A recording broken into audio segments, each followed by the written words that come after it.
My name is Vivian Sterling. I'm 32 years old, and the moment I realized my sister had destroyed my reputation wasn't quiet, private, or merciful. It happened at my own celebration. I was standing in the center of a softly lit restaurant in downtown Chicago, one hand gripping a champagne flute, the other trembling as people stared at me with expressions that didn't match applause. My name had just been announced, my promotion, my years of work, my moment. And then I heard laughter. Not joyful laughter, the kind that cuts sideways, the kind that already knows a story about you, and it's not a kind one. I followed the sound instinctively, my heart already sinking before my brain caught up. And there she was, my sister, Vivian Sterling's older sister, the woman who had hugged me an hour earlier, the woman who had told everyone, loudly and confidently, that I'd never succeed. "She's always been like this," she was saying, glass raised, smile sharp. "Big dreams, no follow-through. Honestly, I'm surprised she even made it this far." People chuckled. Someone muttered, "Siblings, right?" Another said, "Well, at least she's honest." I felt something tear inside me. Not dramatically, quietly, like fabric pulled too far in one direction. That was the moment I understood. This wasn't a joke. This wasn't concern. This was a story she had been telling for years, and tonight it had reached its final audience. Before I take you back, before I tell you how long this betrayal had been building, how deeply it was rooted in childhood, favoritism, and quiet manipulation, let me ask you something. If someone you loved convinced everyone you'd fail and then watched them believe it, what would you do? Before we continue, take a second to like this video, subscribe to the channel, and share it with someone who understands what family betrayal really feels like. Because this story isn't just about success, it's about survival. Now, let me rewind. Because this didn't start in that restaurant. It started in a house where silence mattered more than truth. Growing up, there were two versions of the Sterling sisters. There was my sister, polished, confident, always one step ahead, the one teachers praised without question, the one relatives described as going places, the one my parents trusted instinctively. And then there was me. I wasn't loud, I wasn't difficult, I wasn't rebellious, I was invisible in a way that looked like obedience. If my sister spoke, people listened. If I spoke, people waited to see if she agreed. It's strange how early you learn your place when no one ever says it out loud. At family dinners, my sister told stories about her plans, law school, business, big things. Everyone leaned in, forks paused midair. My father nodded like he was watching an investment grow. When I shared my own dreams, creative projects, leadership roles, ideas that didn't fit neatly into boxes, the response was always the same. "That's nice, Vivian. You've always been imaginative. Just make sure you have something practical to fall back on." Even as a child, I understood the translation. Your dreams are optional. Hers are expected. My sister learned that difference early, too, and she wore it like armor. She corrected me when I spoke, finished my sentences, told my stories better than I could, and when I succeeded at something, really succeeded, she smiled tightly and said things like, "Well, we'll see how long that lasts." I told myself it was sibling rivalry, normal, harmless, but rivalry doesn't require an audience. By the time we were adults, her opinions about me had become facts in other people's minds. She struggles with consistency. She's very emotional. She means well, but she's not really driven. These weren't insults. That's what made them dangerous. They sounded thoughtful, protective, concerned. And people believed them, especially our parents. When I moved to Chicago in my late 20s, chasing an opportunity that terrified me but felt necessary, my mother pulled me aside and whispered, "Are you sure you can handle this?" Not, "We're proud of you," not, "We believe in you," just concern, carefully delivered doubt. My sister, meanwhile, stayed close to home, building a life everyone understood, safe, predictable, approved. Whenever I visited, conversations shifted the moment I walked into the room. "So, how's that job?" my aunt would ask, eyebrows raised. Before I could answer, my sister would laugh lightly. "Oh, you know Vivian, always chasing the next thing." It sounded affectionate. It wasn't. Over time, I stopped correcting people. It was exhausting trying to rewrite a narrative someone else kept editing behind my back. Instead, I worked. Quietly, relentlessly. I took courses at night, volunteered for projects no one wanted, stayed late when no one was watching. I built a reputation the long way, through consistency, not charm. And slowly, things changed. Opportunities came, recognition followed, doors opened. I didn't announce it to my family. I didn't need validation anymore, or so I thought. What I didn't realize was that my silence created space, and my sister filled it. By the time I earned the promotion that led to that restaurant, that celebration, that moment, people already thought they knew the story of Vivian Sterling. They thought they knew my limitations. They thought they knew my failures.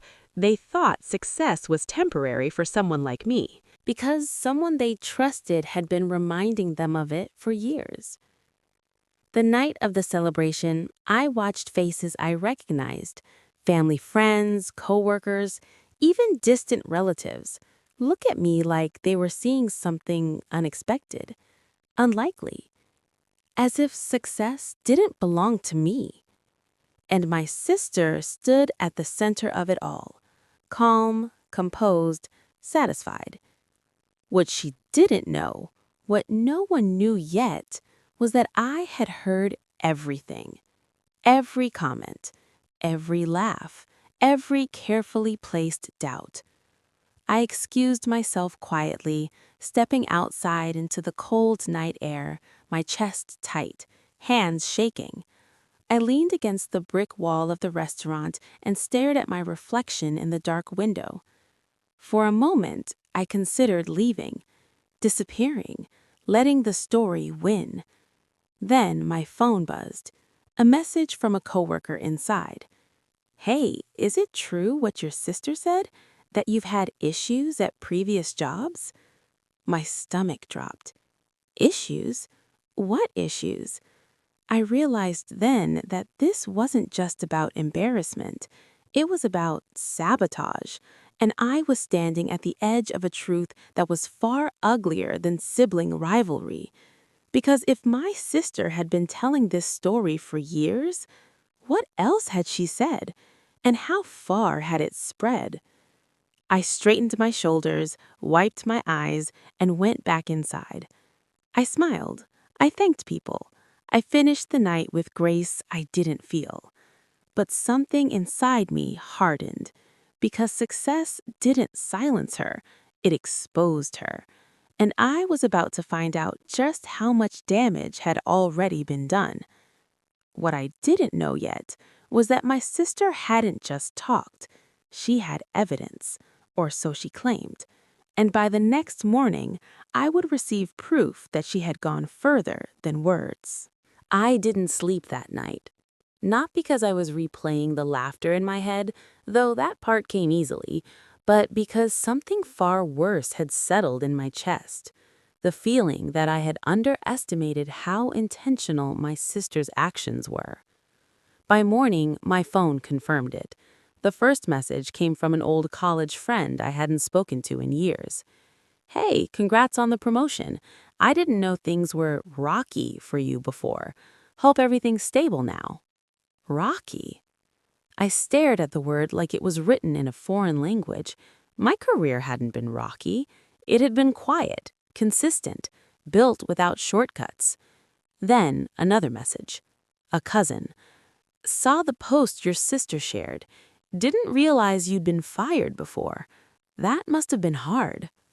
My fingers went numb. Fired? I sat up in bed, heart pounding, and opened social media. There it was. A long post from my sister, written in that carefully measured tone she used when she wanted to sound reasonable, loving, concerned. I'm so proud of my little sister for landing this opportunity. People don't always see the struggles behind the scenes, the setbacks, the lessons, the growth. But resilience matters more than perfection. This promotion means so much because I know how hard it's been for her to stay on her feet. Comments flooded in beneath it. So inspiring. She's lucky to have you. Failure builds character. Glad she finally found stability. I felt sick. She hadn't outright lied. She'd done something worse. She'd rewritten my life in a way that made her look supportive and me look incompetent. And the worst part? People believed her. I scrolled, my hands shaking, until I saw it. A screenshot. An email thread. Cropped, blurred, incomplete, that appeared to show a former employer letting me go due to performance concerns. My chest tightened so sharply I had to put the phone down. That email wasn't real. I knew it immediately. I had never been fired. I had left that job voluntarily after receiving an offer elsewhere. The original email, still saved in my archive, congratulated me on my contributions and wished me success.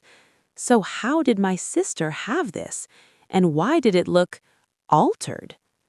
I spent the next hour digging through old files, hands moving on instinct while my mind raced. When I found the original email, relief washed over me, followed instantly by rage. The wording had been changed, sentences twisted, a single paragraph removed. Someone had edited it. Someone who had access. My sister had helped me organize my email years ago when I switched laptops. I remembered her sitting beside me at the kitchen table, offering help, smiling, asking casual questions about my work. I had trusted her. That trust settled in my stomach like a stone. I called her.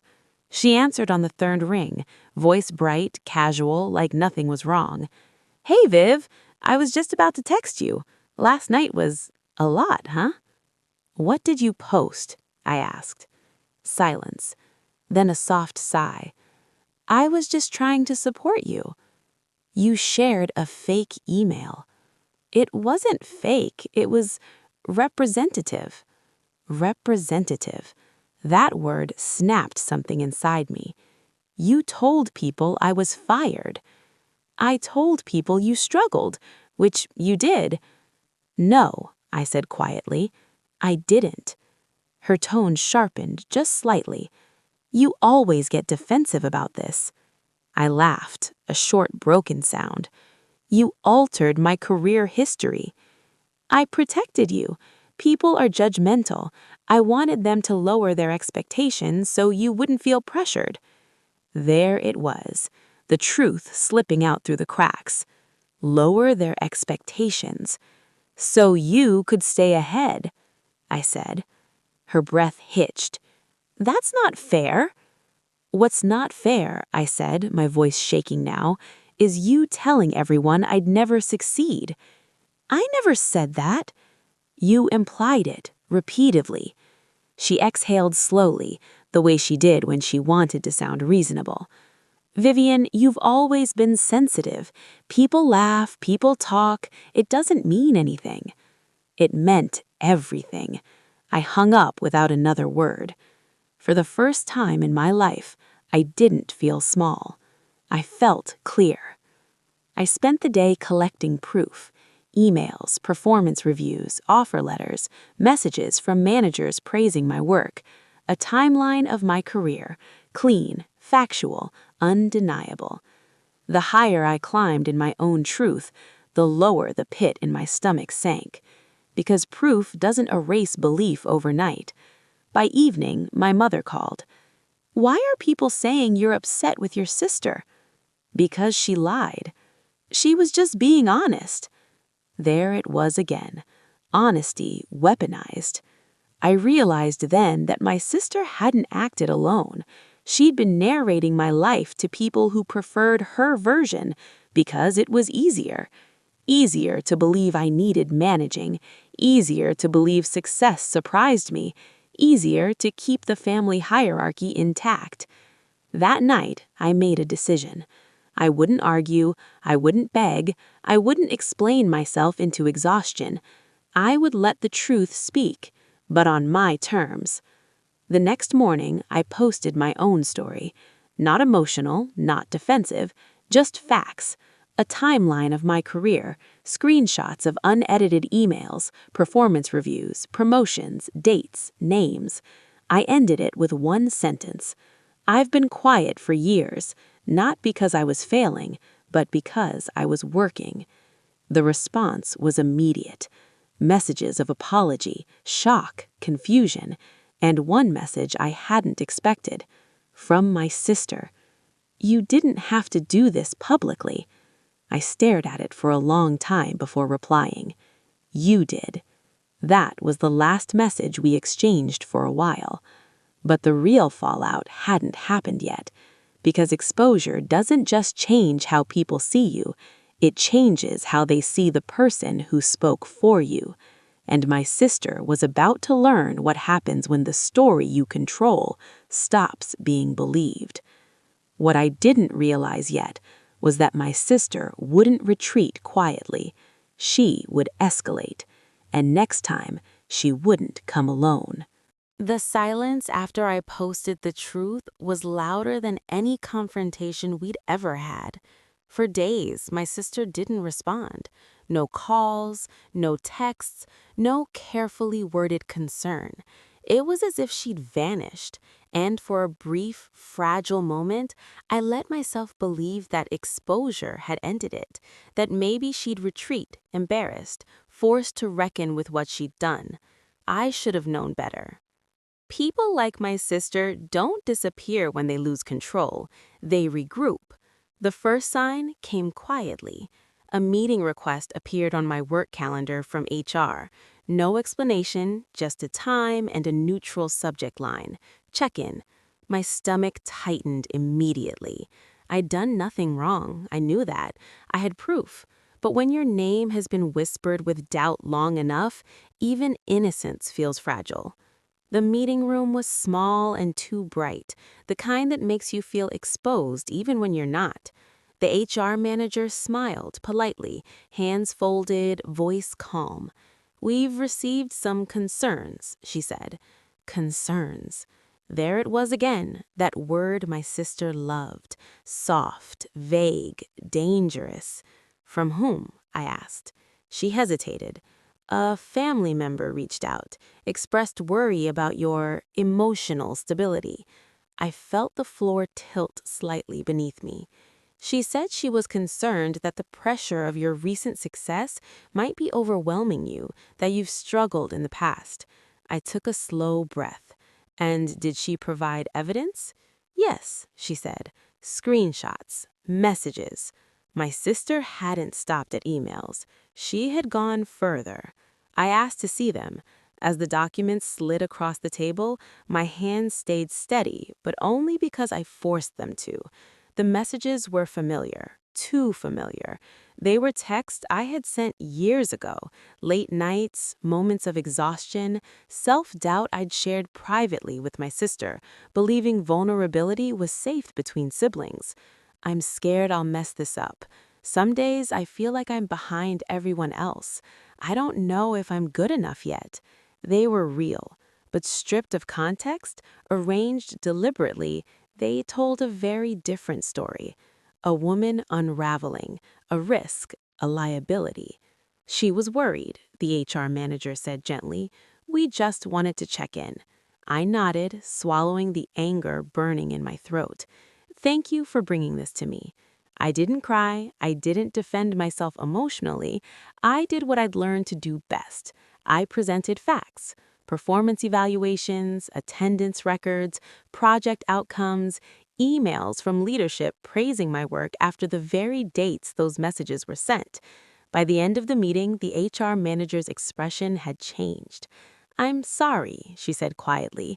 "This seems misrepresented." That word again. When I left the building, my legs felt weak, not from fear, but from the realization that my sister had crossed the line I couldn't uncross. She hadn't just tried to embarrass me, she had tried to destabilize my livelihood. That night, my phone rang. It was my mother. "Why are you doing this to your sister?" she asked, voice tight with disappointment. "Doing what?" "Making her look like a villain. People are talking." I laughed bitterly. "She contacted my workplace. She was worried about you. She tried to get me flagged as unstable." A pause. "She said you've always had trouble handling pressure, and honestly, maybe she's right." That was the moment something inside me finally broke. Not in a dramatic way, but cleanly, like a thread snapping after being pulled too far for too long. I realized then that this wasn't just my sister's narrative, it was a family belief, one that had been reinforced, protected, repeated because it served a purpose. If I was fragile, she was strong. If I was unstable, she was reliable. If I failed, she remained necessary. I ended the call calmly. "I won't discuss this anymore. Not with you, not with anyone." She sounded shocked. "You can't just shut us out." "I can, and I am." The next few weeks were brutal. Some relatives stopped calling altogether. Others sent messages checking in, thinly veiled attempts to gather information. A few friends admitted they'd believed my sister because she sounded so sincere. That hurt more than I expected. But something else happened too. People who had worked with me closely began to speak up. Colleagues, mentors, even a former boss reached out, furious that his words had been distorted.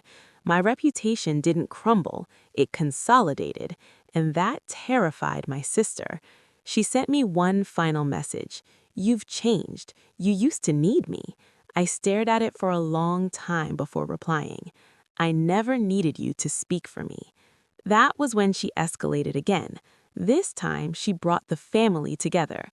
A meeting, she called it, at my parents' house. No agenda, just concern. I almost didn't go, but something told me this was the confrontation I'd been avoiding my entire life. When I walked into that familiar living room, I saw it clearly for the first time. The seating, the alliances, who sat where. My sister beside my mother, my father silent, distant, a few relatives watching carefully, waiting to see which version of me would show up. The quiet one, the apologetic one, the manageable one. Instead, I sat down and spoke first. "I know what's been said about me, and I'm done correcting it." My sister sighed dramatically. "Vivian, no one's attacking you." "Yes, you are," I replied. "You've been doing this for years." She smiled sadly, the expression she used when she wanted to appear mature. "You're spiraling." I looked around the room. "This is what I mean." My father finally spoke. "Your sister has always looked out for you." "No," I said. "She's always narrated me." The room fell silent. I reached into my bag and placed printed documents on the table. Emails, timelines, evidence. "I'm not asking you to choose. I'm asking you to stop believing lies just because they're comfortable." My sister's face hardened. "You think this makes you better than us?" she snapped. I met her gaze, steady and calm. "No," I said, "it makes me free." What happened next would change our family permanently, because my sister, cornered and exposed, would finally reveal the one thing she never meant to admit. And when she did, the room would never feel the same again. She leaned forward, voice shaking with something dangerously close to honesty. "You have no idea what it cost me to keep you small." You have no idea what it costs me to keep you small. The words landed heavy in the room, thick with meaning no one was ready to touch. For a moment, no one spoke. Not my parents, not the relatives perched on the edges of their seats, not even me. Because something about the way my sister said it, not angry, not defensive, but exhausted, told me the truth was finally slipping out. My mother broke the silence first. "What does that mean?" My sister didn't look at her. She was staring straight at me. "It means," she said slowly, "that everything worked when Vivian stayed manageable." I felt my heart beat once, hard, then again. "Explain," I said. She let out a shaky laugh. "You think I wanted to do all this? You think it felt good?" "Yes," I said honestly, "I do." Her eyes flashed. "You don't understand what it's like to be the one everyone counts on." I almost laughed at that. Almost. She stood up and began pacing, hands clenched, voice rising and falling like she was arguing with herself as much as with us. From the time we were kids, I was the responsible one, the example, the future. Everything rested on me. Every expectation, every hope. If I failed, it meant everything our parents believed was wrong. She turned toward me. "And then there was you." The way she said it, not cruel, just factual, made my chest ache. "You were allowed to dream, to explore, to change your mind. When you messed up, it was, 'Vivian is sensitive.' When I messed up, it was silence, disappointment." My father shifted uncomfortably. "So when you started doing well," she said, her voice tightening, "it terrified me." There it was. Not concern, not love, fear. "Because if you succeeded," she said, "then what was I? What was all that pressure for?" The room felt smaller, like the walls were leaning in. "So you lied?" my mother asked weakly. I managed. I reframed. I felt something settle inside me. Not relief, not even anger, but understanding. The kind that hurts because it explains too much. "You didn't need me to fail. You needed me to stay beneath you." She didn't deny it. For the first time, I saw something crack in her composure. Her voice dropped. "You were never supposed to get this far." My mother gasped softly. I stood up then, slowly, calmly. "That's the difference between us. I never needed you to shrink." The meeting ended soon after, not dramatically, not with shouting or tears, just a heavy, exhausted silence where everyone realized something had broken beyond repair. I left that house knowing one thing for certain. The truth had finally been spoken, but it had come at a cost. Because the moment my sister admitted her fear, she made herself dangerous in a new way. She had nothing left to protect, and people with nothing left to protect don't retreat, they retaliate. 2 days later, the retaliation came. I was at work when my phone began buzzing nonstop. Calls, messages, alerts, my name trending in small, uncomfortable ways. Someone had leaked a story, an anonymous tip to a local blog, a post framed as concern for workplace ethics. It claimed I exaggerated my achievements, that my promotion was sympathy-based, that leadership felt pressured to support a fragile employee. It was polished, careful, anonymous. But I recognized the voice immediately.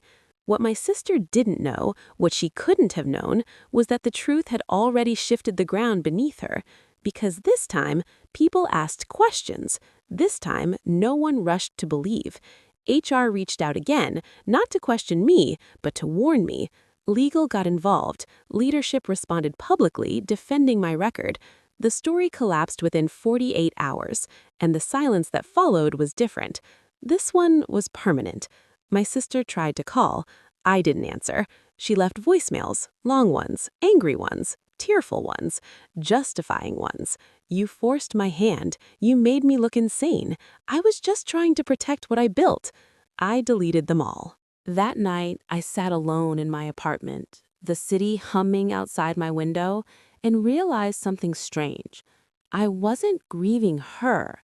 I was grieving the version of myself who thought love required permission. Weeks passed, then months. I stopped explaining myself to relatives who just wanted peace. I stopped attending gatherings where silence was expected of me. I stopped shrinking my language, my accomplishments, my presence. I started therapy. Not because I was broken, but because I was tired of carrying stories that weren't mine. And slowly, carefully, I rebuilt my sense of family. Chosen family, honest relationships, boundaries that didn't require apologies. The last I heard of my sister, she had moved away. New city, new audience, a fresh start. Good. I hope she finds peace, but she will never again find it at my expense. Because the moment she told everyone I'd never succeed, she taught me exactly what I was capable of surviving, and that changed everything. The strangest part of betrayal isn't the moment it happens, it's what comes after. When the noise fades, the sides have been chosen, and you're left alone with the consequences of finally telling the truth.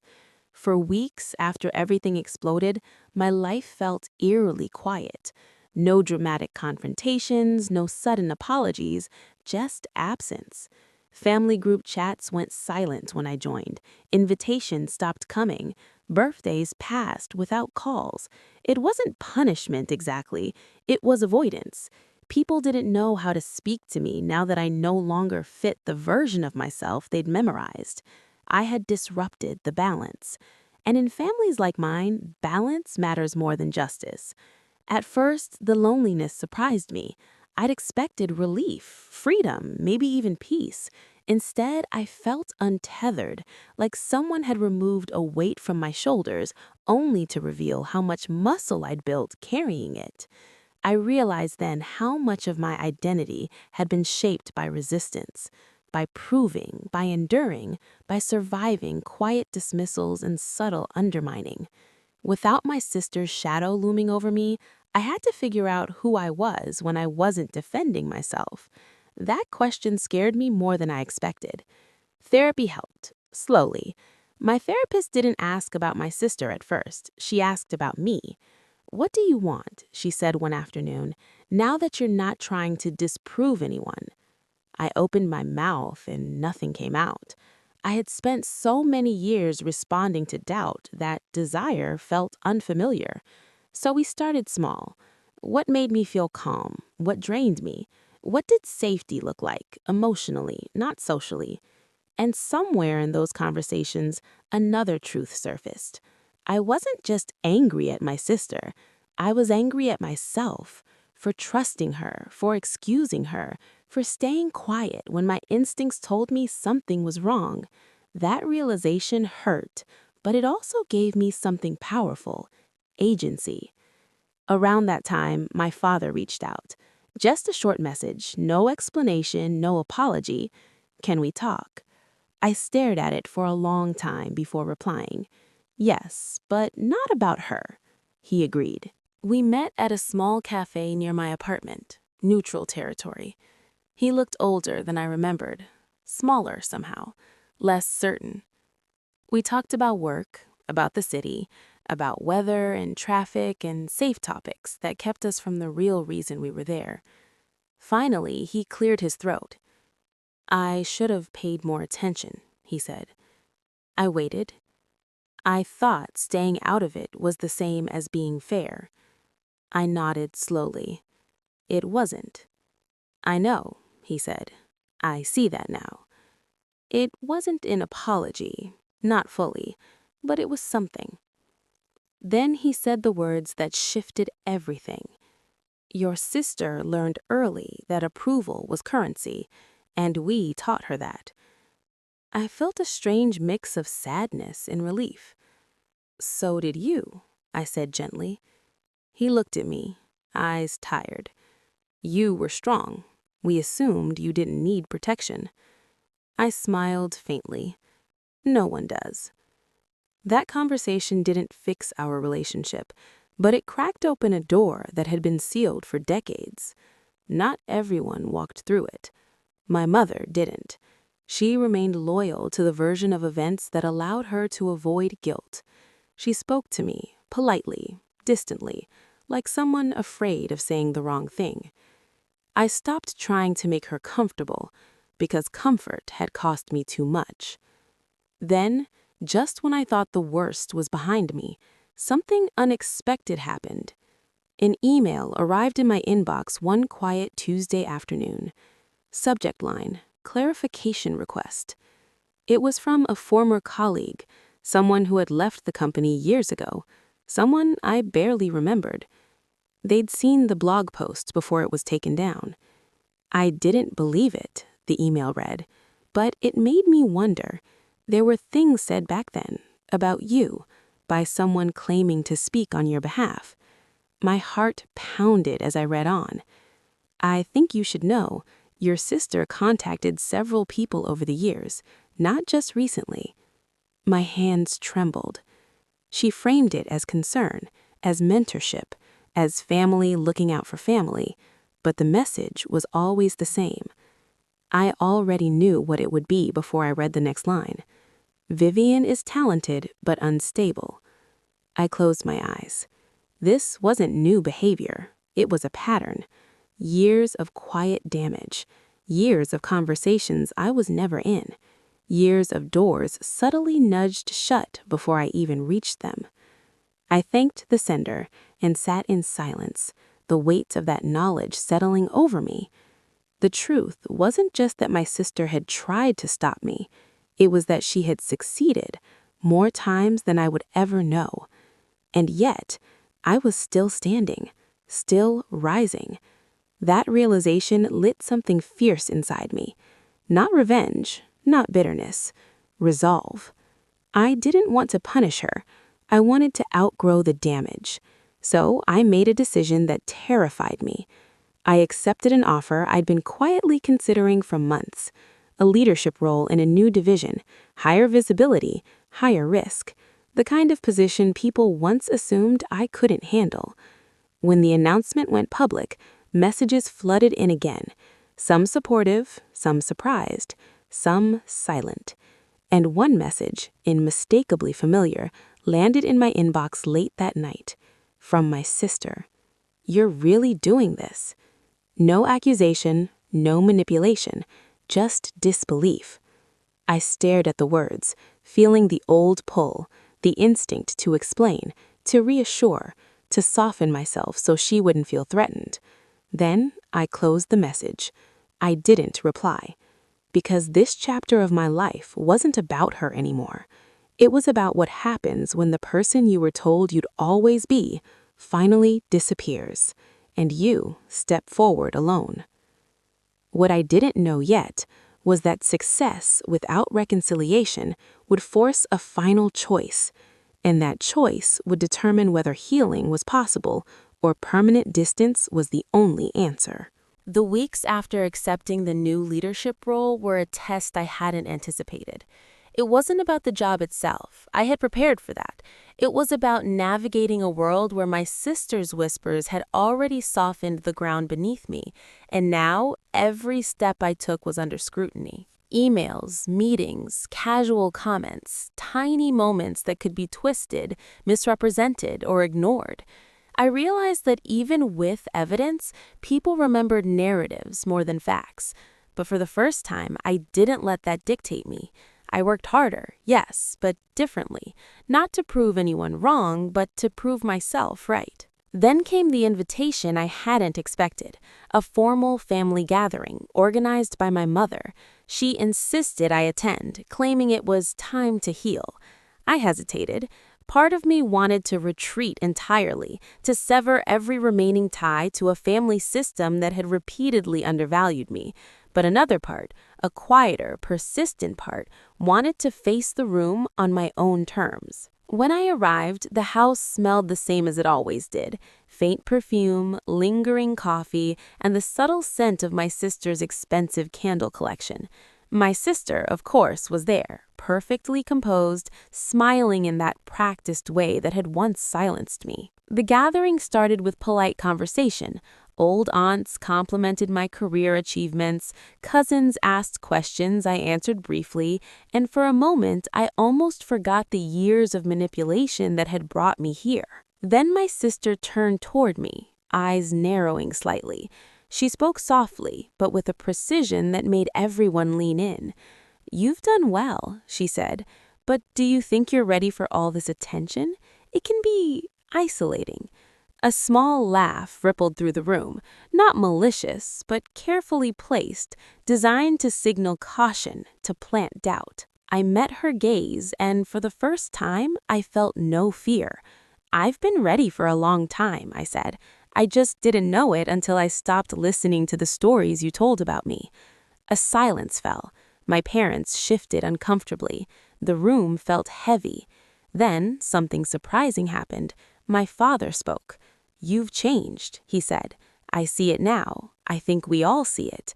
It wasn't praise, it was recognition. My sister flinched, and in that moment, I realized how much power she had always wielded, not because of truth, but because of belief. And now that belief was eroding. Over the next hour, conversations moved around us. I could see the tension in my sister's posture, the subtle movements of someone realizing the rules of engagement had changed. Later, she cornered me in the kitchen. "I thought this would make you grateful," she said, voice low, tight. "All the warnings, the guidance, I thought I was protecting you." "You were protecting yourself," I said, "and maybe that's the most honest thing you've admitted so far." She looked at me for a long moment, her eyes flickering with a mix of anger, fear, and something else I couldn't name. Then she turned and left without another word. That night, I sat alone in my apartment, thinking about the gathering, about the truths revealed, the tensions exposed, the silent acknowledgments that had taken years to surface. I realized something essential. My sister's influence had shaped me, but it had also prepared me. All the quiet undermining, the whispers, the manipulation, it had taught me resilience, strategy, patience. What once hurt me could now fuel me. And for the first time, I didn't want revenge. I didn't want to fight. I wanted growth, empowerment, boundaries that no one could violate. I knew that moving forward, my sister could try again, but I would face it differently. I would face it armed not with anger, but with clarity. Because betrayal doesn't define you. Response does. And I had finally learned how to respond. The months that followed the family gathering were quieter, but not peaceful. Silence can feel like relief, but for me, it was more like walking through a room where every object is slightly out of place, the feeling that any moment something would topple. I focused on my work, leadership, mentoring, projects that pushed me beyond what I thought I could handle. For the first time, I was fully accountable to no one's expectations but my own. The clarity felt exhilarating, and yet, in rare moments of quiet, I felt the tug of the past, my sister's voice whispering doubts that no longer belonged to her. One evening, while preparing for a major presentation, my phone buzzed. I saw her name. I froze. Vivian Sterling. I hadn't spoken to her directly in months. Messages had been deleted, calls ignored, voicemails unheard. I hesitated, then opened it. "I think we need to talk. Can we meet?" No explanation, no apology, just an open-ended request, heavy with unspoken meaning. I debated responding for hours. Part of me wanted to ignore it, to continue the life I had built without her interference. Part of me, the part that remembered all the childhood dinners, whispered, maybe she's changed. Finally, I replied, "Yes, but we meet on neutral ground, public, limited time." She agreed immediately. The day of the meeting, I arrived at a quiet cafe downtown. My sister was already there, seated at a corner table, hands wrapped around a cup of coffee, eyes downcast. She looked smaller than I remembered, not defeated, but aware. When she looked up, I saw something I hadn't expected: vulnerability. Not the performative vulnerability she had wielded before, but real, unmasked uncertainty. "Vivian," she said quietly, "thank you for agreeing to this." I nodded. "Let's be honest, we both know why we're here." Her lips pressed into a thin line. I was wrong about a lot of things. About how I handled you, about how I handled myself. The words sounded foreign coming from her. Years of manipulation had taught me to anticipate the next line, the defensive pivot. But this time, she hesitated. "I know I can't undo the past," she said, "but I want to try to understand you, not control you." I studied her carefully. There was no grand apology, no dramatic confession, just acknowledgement. Then start with honesty, not justification, not fear, just truth. For the next hour, we talked, really talked, not as sisters in competition, but as two people who had shared a life, a twisted, complicated, painful life, and now, finally, were trying to make sense of it. She confessed everything: the fear of failure that had driven her, the constant pressure from our parents, the jealousy she could never admit, even to herself. She admitted the lies, the subtle manipulations, the carefully framed concerns she had spread to colleagues and family alike. I didn't interrupt. I didn't lecture. I just listened. By the end, something shifted. Not everything was forgiven, that would take time, but the tension between us, the silent war that had stretched over decades, began to ease. "I don't expect us to go back to how things were," she said. "I just hope we can exist without this war anymore." I nodded. "I can do that, if you can be honest, fully." For the first time in years, I felt something I had almost forgotten: hope. What neither of us realized yet was that reconciliation, even tentative, would come with its own challenges. Trust once broken doesn't rebuild in a single conversation, and even as I leaned toward healing, a lingering question remained. Could someone who had caused so much pain truly change, or would history repeat itself in subtler ways? The weeks after our cafe conversation were awkward at first. Texts were short, calls infrequent, but something had shifted, a subtle acknowledgement that we were both trying, in our own ways, to navigate a new dynamic. I focused on building boundaries, not walls, but clear lines, topics we wouldn't discuss, behaviors I wouldn't tolerate, expectations I refused to carry for anyone but myself. Every message she sent, every interaction became a test of whether she truly respected the space I was creating. And slowly, she did. The first real test came at a family event. A relative asked about my career, expecting her to answer first. My sister smiled, nodded at me, and stepped aside. The room was quiet for a moment, but I could feel the shift. No manipulation, no whispers, no framing, just me and the truth I had built for myself. That evening, my sister and I walked home from the gathering. Silence stretched between us, but it was comfortable, not tense. I, I've been thinking," she began, voice low, "about everything, about how much I wanted control, how much I needed to be the center." I listened. No judgment, no reaction, just presence. "I realize now that control isn't love, it's fear. Fear of losing relevance, fear of being overlooked. And I treated you as an obstacle instead of a person." I nodded. It hurt, but understanding is the first step. We didn't resolve decades in one walk. We didn't erase the pain, but the acknowledgement, that raw, honest confession, was the first real bridge between us. Over the next few months, we built new rituals: coffee dates, occasional lunches, even shared projects at family events. The conversations were slower, more deliberate. I had learned to speak up for myself immediately instead of letting history dictate my voice. She had learned to listen, really listen, before speaking. Healing, I realized, wasn't about forgetting betrayal. It was about reclaiming yourself in spite of it, about trusting your own judgment, valuing your own voice, and refusing to let others define your worth. One night, I sat on my balcony, city lights sparkling below, reflecting on everything, from the humiliation at my celebration to the secret manipulations, from exposure to confrontation, and finally to cautious reconciliation.